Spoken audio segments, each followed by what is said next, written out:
Hi, my name is Erica Olson with M3 Planning. Today's topic is about what is strategic planning really?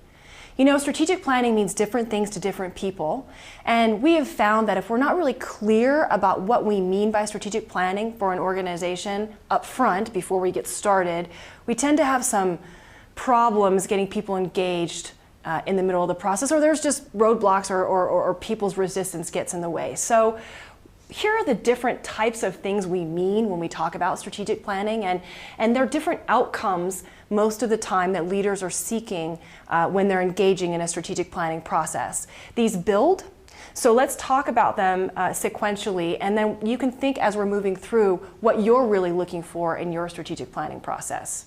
So at the very base level, a strategic planning process is an articulated plan. People want an articulated plan for their organization. So what do I mean by that? That means we have a mission, we have a vision, we have goals, objectives, etc.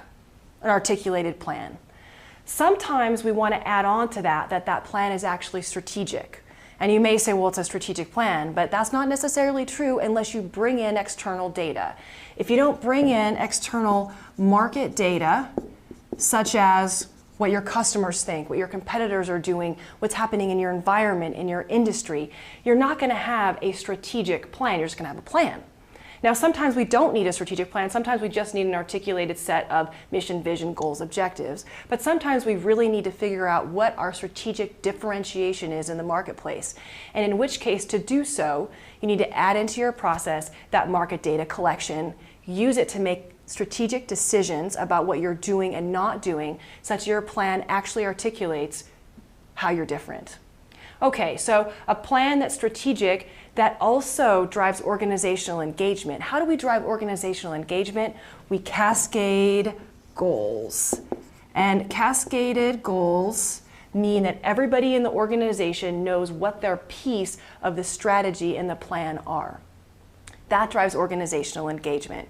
And you may say, well, of course I want everybody engaged. And sometimes we want that in organizations, but we don't have the wherewithal to actually make that happen. And sometimes that's not necessary right now. So it's important to know if your strategic planning process is intended to drive organizational engagement or not.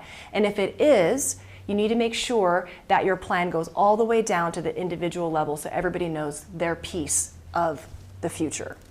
So sometimes we add on to that the want to actually drive organizational transformation using a strategic planning process.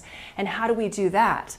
We have an articulated plan that's strategic, that's cascaded through the whole organization, that we talk about on a regular basis and we make changes to as we move along the way, and we help shift behaviors and we help drive choice. And we do that by visibly talking about it in specific meetings. I'm calling quarterly business reviews. You may call them something else. But the point is we're using this information to drive decision making and drive behavior, and we're talking about it and we're being visible about it. So as you're thinking about your strategic planning process, think about what's important to your organization right now and get everybody on the same page about what the real outcome of your process is intended to be.